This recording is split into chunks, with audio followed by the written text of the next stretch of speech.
نحمده ونصلي على رسوله الكريم أما بعد رب اشرح لي صدري ويسر لي أمري واحلل عقدة من لساني يفقهوا قولي۔ دینی رہنمائی کی مجلس نمبر 250 میں سبھی سامعین کی خدمت میں السلام علیکم ورحمۃ اللہ وبرکاتہ عرض ہے۔ اللہ تعالیٰ کا لاکھ لاکھ شکر اور احسان ہے کہ اس نے دینی رہنمائی کے سلسلے کو مسلسل جاری رہنے کی توفیق عطا فرمائی، اور اب الحمدللہ 250ویں مجلس اس وقت پیش کی جا رہی ہے۔ اللہ تبارک و تعالی اس سلسلے کو قبول فرمائیں، اور جو حضرات بھی اس میں تعاون فرمانے والے ہیں تحریری اعتبار سے یا اس کو جاری کرنے کے اعتبار سے، یا اس میں جس طرح بھی وہ تیاری میں شریک ہیں، اللہ تعالیٰ سب کو دارین میں بہترین بدلہ عطا فرمائیں۔ آج کی مجلس کا پہلا سوال یہ ہے کہ کیا حضرت یوسف علیہ السلام کے بھائیوں کو توبہ قبول ہونے کے بعد نبوت سے نوازا گیا تھا، جیسا کہ بعض اکابر کے بیانات میں ہم نے سنا اور دیکھا ہے؟ جواباً عرض ہے کہ سیدنا حضرت یوسف علیہ السلام کے بھائیوں کے سلسلے میں بعض روایات میں تو اس کا ذکر ملتا ہے کہ انہوں نے جب توبہ کر لی تو اللہ تعالیٰ نے ان کو پھر نبوت سے سرفراز کیا، لیکن اکثر محققین کی رائے یہ ہے کہ یہ حضرات انبیاء میں نہ تھے، بلکہ توبہ کے بعد صالحین میں شامل تھے۔ بہرحال حقیقی علم اللہ تعالیٰ کو ہے، اور یہ کوئی ایسی بات نہیں ہے کہ جس کے نہ جاننے کی وجہ سے ہمیں آخرت میں کوئی پریشانی پیش آ سکتی ہو۔ ایسی باتوں کا علم اللہ کے حوالے کرنا ہی بہتر صورت ہوتی ہے۔ سوال کرتے ہیں کہ عوام میں مشہور ہے کہ نیک لوگوں کو مرنے سے پہلے جنت دکھا دی جاتی ہے، اس بات کی کیا حقیقت ہے؟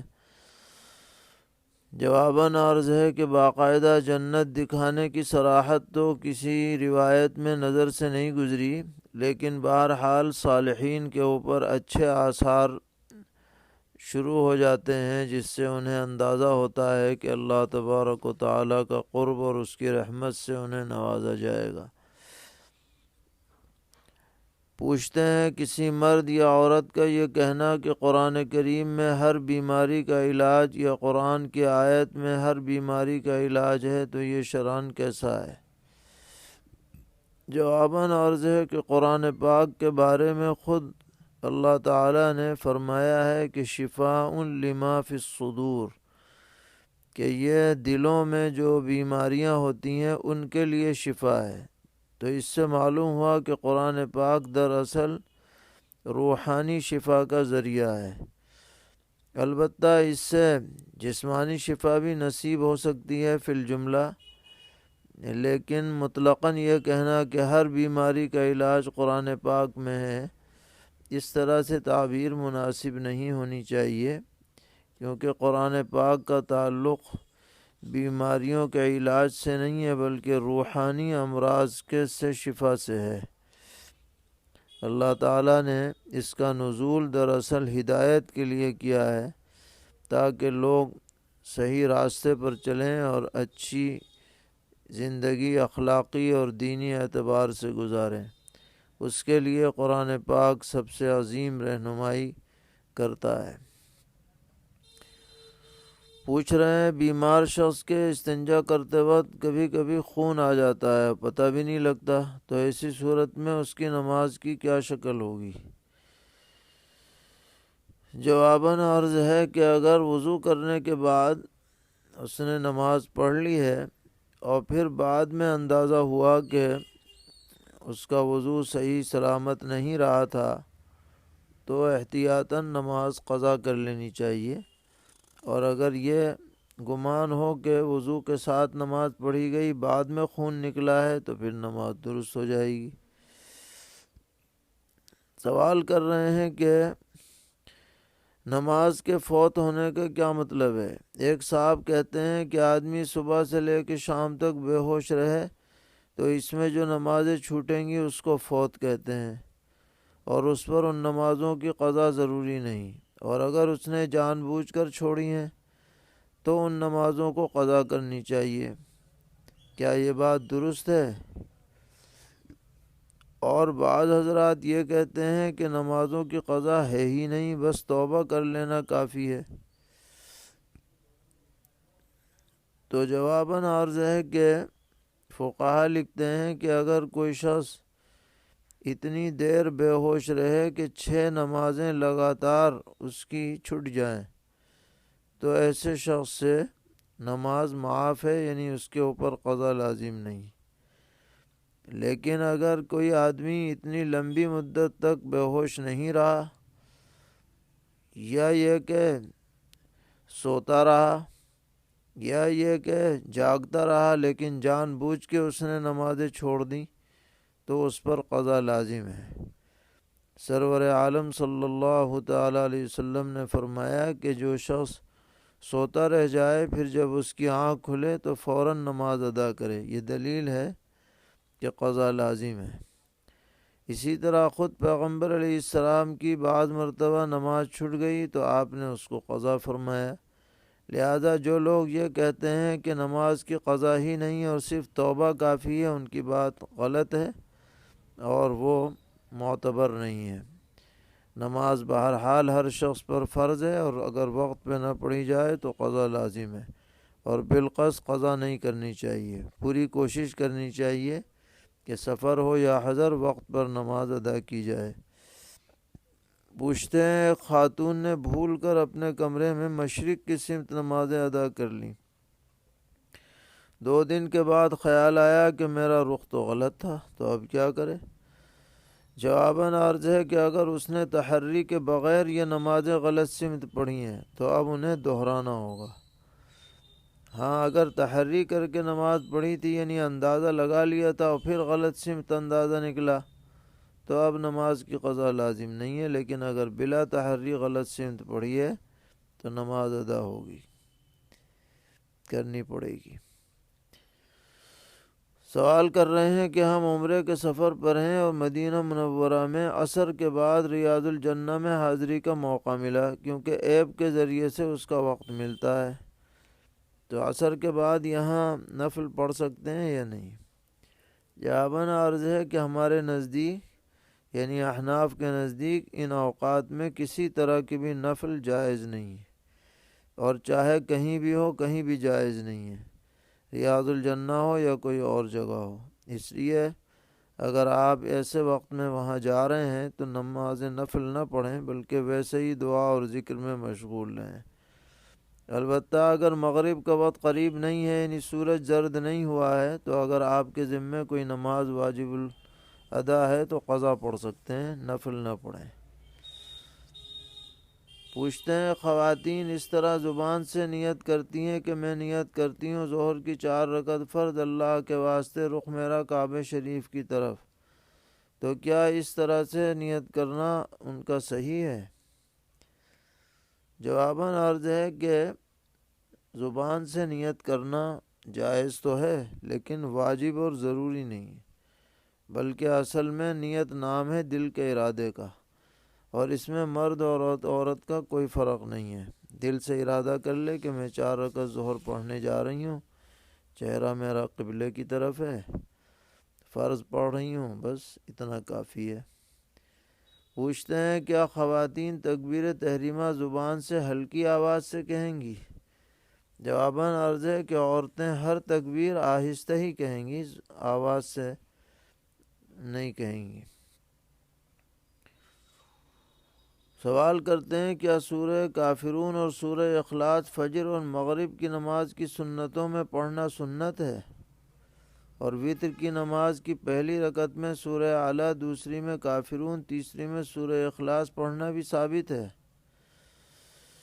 جواباً عرض ہے کہ جی ہاں، فجر کی سنتوں میں سورہ کافرون پہلی رکعت میں اور سورہ اخلاص دوسری رکعت میں اکثر پیغمبر اسلام پڑھا کرتے تھے۔ اسی طرح بعض روایتوں میں مغرب کے اندر بھی یہی معمول ثابت ہے، البتہ دیگر صورتوں کے پڑھنے کا بھی ثبوت ملتا ہے، اور وطر کے اندر بھی اکثر آپ یہی ترتیب سے پڑھتے تھے، لیکن دیگر آیتیں بھی اور صورتیں بھی ثابت ہیں، اس کو بالکل واجب لازم نہ سمجھا جائے۔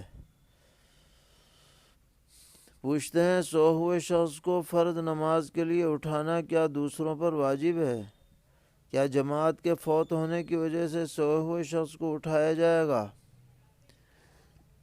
جواباً عرض ہے کہ اگر قضا ہونے کا اندیشہ ہو اور آدمی کو معلوم ہے کہ سونے والے نے نماز فرض ادا نہیں کی ہے تو اسے چاہیے کہ اس کو اٹھا دے، لیکن شرط یہ ہے کہ وہ ایسے مزاج کا آدمی نہ ہو جس کو اٹھایا جا رہا ہے کہ وہ کوئی زبان سے غلط الفاظ نکال دے کسی کے اٹھانے پر، یعنی کوئی بڑے فتنے کا اندیشہ ہو تو نہ اٹھائے ورنہ اٹھا دے۔ پوچھتے ہیں ہماری ایک پھوپھی اپنے شوہر یعنی ایک پھوپھا کے ساتھ عمرے کو جا رہی ہیں، تو دوسری پھوپھی بھی ان کے ساتھ عمرے کو جا سکتی ہیں یا نہیں؟ یعنی اپنے بہنوئی کے ساتھ جا سکتی ہیں یا نہیں؟ جواباً عرض ہے کہ عمرے کا سفر نامحرم کے ساتھ جائز نہیں ہے، اور پھوپھی کے لیے ان کے بہن کے شوہر یعنی بہنوئی وہ محرم نہیں ہے، اس لیے عمرے کا سفر محرم کے ساتھ کریں، نامحرم کے ساتھ نہ کریں۔ پوچھتے ہیں جو لوگ عمرے پر جاتے ہیں تو وہاں پر مطاف میں انہی لوگوں کو طواف کرنے کی اجازت ہوتی ہے جنہوں نے عمرے کا احرام باندھا ہوا ہو۔ اب اگر کوئی نفلی طواف کرنے کی غرض سے کمرے سے احرام میں آئے تو ایسا کرنا صحیح ہے یا نہیں؟ جواباً عرض ہے کہ بہتر ہے کہ اصلاً عمرے کی نیت سے چادریں اوڑھ لے، لیکن ابھی نیت نہ کرے بلکہ اپنی مرضی سے طواف کرتا رہے نفل، پھر جب عمرے کا ارادہ ہو تو جا کر مسجد عائشہ سے عمرے کی نیت کر کے آ جائے اور پھر عمرہ کر لے۔ تو اس طرح سے کسی طرح کا کوئی دھوکہ دینا لازم نہیں آئے گا۔ اور یہ جو سال بھر کے لیے انہوں نے شرط لگا دی ہے مطاف میں کہ وہی لوگ جائیں جو عمرے کو جا سکتے ہیں، یہ ایک زائد شرط ہے اور بہتر ہے کہ ایسی شرط نہ ہو۔